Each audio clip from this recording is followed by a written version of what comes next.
After Attack on Titan concluded and we saw the long-dreaded final The End title card, we were left with a life-changing story and memories we all wish we could relive again for the very first time. But between the manga and the anime, there are a few instances where small occurrences play out slightly differently, and we're left with different ways to interpret the story by its end. The adjustments in the anime aren't major enough to change the canon story overall, but could some small changes indicate that minor story elements turn out differently in the anime versus the manga? In both the manga and the anime's end, our characters' fates are left no less than ambiguous. Even though we can do nothing but speculate on the lives of our favorite Eldians after the Battle of Heaven and Earth, one of the biggest points of interest was the life of Mikasa Ackerman. Though it's brief, we end up with a small glimpse into the life of Mikasa, showing her visiting the tree where Aaron's buried year after year, bringing flowers to Aaron's grave until she grows old and is buried under the tree alongside him, still wearing the scarf he wrapped around her so long before. Interestingly, it seems that Mikasa is accompanied by a husband and child during the later visits to Aaron's grave. Though Isayama has never outright confirmed it, lots of fans have speculated that there's plenty of evidence showing Mikasa was indeed able to move forward enough to find happiness and eventually marry to have a family of her own. In this video, we're going to go over the slight changes in the anime versus the manga and decide for ourselves which outcome for Mikasa was most likely. In the conclusion of the series, when she returns to visit Aaron's grave, Mikasa is accompanied by a man and a child. A lot of people have speculated that the child in tow is Mikasa's, and the man is John Kirstein, her longtime friend and Scout Regiment member. So, what can we point to support this theory? From what we can see of the man beside Mikasa, he's pretty tall, only bending slightly to place his hand on her shoulder. Additionally, he seems to have either dark blonde or light brown hair. From what we can glean from this limited view, Jean could definitely fit as the man beside her, and the series made us very aware from early on that Jean had a huge crush on Mikasa from the moment he saw her. Additionally, when speaking with Eren in their last conversation, Armin even mentioned and taunted Eren with the fact that Mikasa is already very close with Jean. Could this actually be insinuating that the match really occurs after he's gone? Alternatively, some people have theorized that the man beside Mikasa could be Armin, faithfully visiting his oldest childhood companion and providing a comforting presence for his closest friend. The height and the hair color would definitely be more in line with Armin, but again, as all of this, it's only a theory. With all of this information, one could likely come to the conclusion that Mikasa and Jean did eventually find their way together after the series concluded. And after everything that Mikasa has been through by the end of the story, she definitely deserved to live a happy life with someone that she loved. But not everyone is convinced, as the manga and the anime have a few slight differences, and there are a few interesting things that stand out if you take a closer look. In the manga, at the end of Mikasa's life, when she's finally laid to rest beside Eren, we see she's still wearing the scarf that Eren wrapped her in when they were children. Looking a little bit closer can tell us a few other things. For one, the flowers that are laid on top of Mikasa's body are white. White flowers placed upon the deceased usually indicate purity and virginity. We can also see the bandage she wore to cover her crest, indicating that she might not have had a child to pass it down to. We can also see that there's no wedding band on her finger. However, in the anime ending, we can see that there's no bandage and what looks to be a wedding band on her ring finger. This isn't included in the manga's ending, so could this be left up to interpretation? Or did Isayama include this to solidify Mikasa's story ending in marriage, as it could be kind of unclear if just going by the manga's ending? When it comes to the child with Mikasa, we have even less room to speculate, to be honest.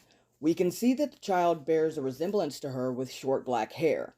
This could definitely point to the child being Mikasa's, though to be fair, we don't get a very clear look, so the child could just be that of the offspring of a dark-haired, brown-eyed individual.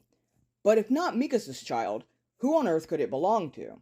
Well, some fans have speculated that it could be a child from the orphanage, and that Mikasa could have taken over running the orphanage, as Historia would most likely have her hands full ruling as queen, and would have definitely trusted Mikasa to run things in her stead. We can even see the outfit that Mikasa is wearing is a little bit similar to the one Historia wore when running the orphanage previously. However, this is just really vague speculation, and again, it's just a theory. When it comes to Mikasa as a character, we have to ask ourselves if her character development is strong enough to eventually move on from her loyalty to Eren enough to marry in the first place. When speaking to Armin through the paths near the end of Attack on Titan, Eren breaks down in a moment of vulnerability and admits to him that he still wants Mikasa to move on, although he doesn't want her to forget him. Still, truly wanting the best for her, Eren asked Mikasa to throw out the scarf and move on from him in the cabin scene when he last visits her, telling her she'll live a long life without him. Each time Mikasa returns throughout the years in her life to bring flowers and place them at Eren's grave, it's shown that she's aged, indicating that, as Eren hoped, she did indeed live a long life. Throughout the entire series, her one true focus has always been Eren. Even when asked by Eren himself to move forward, she replies resoundingly with no, though that's to be expected, especially with emotions so high in the moment. In the series, the loyalty Mikasa shows toward Eren, although sweet, proved more than once to be a hindrance to not only her, but the people around her.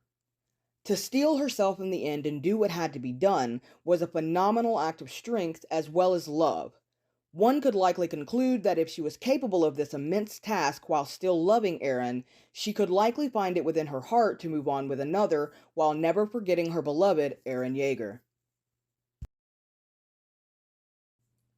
So now that we're done reviewing all of the different pieces of the puzzle, are we able to conclude if Mikasa truly moved on to get married, and if she did, who she ended up spending her life with? If I'm being completely honest, I'm not 100% sure, but I tend to lean towards Mikasa getting a sort of happy ending after all of the trauma and hardship that she's been through throughout the series. Mikasa is a fan favorite character for many reasons, including her steel resolve, her strength of character, her strong convictions, her loyalty, and not to mention she's obviously a complete badass. Though she dearly loved Eren, I believe that Mikasa has the characteristics that would help her overcome this grief in the way that she's overcome so much more in her life. Back in Season 1, when Mikasa thought that Eren had died in the struggle for Trost, she came to the realization that if she gave up and let her life end, then the memories of Eren would perish as well. And I believe that this is one of the strongest convictions that would help her overcome this immense and tragic situation. I believe that she would want to live on to keep Eren alive within her, and so that he could see her be happy and live the long life that he truly wanted her to have without him. So yes, I do believe that she was able to move forward and find a partner to spend the rest of her life with. However, I'm not completely convinced that it was Jean that filled that role. Throughout the series, Jean has had immense character development. I don't think that he would take advantage of the fact that Eren is gone just to be able to finally be with Mikasa. Not to mention, Mikasa never showed any interest or reciprocation to any of the advances or interests that John ever had in her. Though it could be argued that this was because she only had eyes for Eren and he was her one true focus. In my opinion, the man beside Mikasa at Eren's grave is someone that we don't even know, and should be left up to speculation. But that is, however, my own opinion, and what you believe is honestly just as valid. With Isayama not giving us a concrete canon answer, and so many differentiations between the manga and the anime, I think that whatever version resonates with you the most is the version that should be your canon. But I'm super interested to know your opinion, so please let me know in the comments below. Also guys, this is my first video. Please try to be kind. I will improve at these, my flow will improve, my speech patterns will obviously improve, and so will the video style. So just be patient with me, and I promise that I will improve and you will see another video from me very soon. Alright guys, thanks so much for listening. Make sure to like and subscribe and comment down below what you think and what your opinion is on if Mikasa did get married and who she moved on with.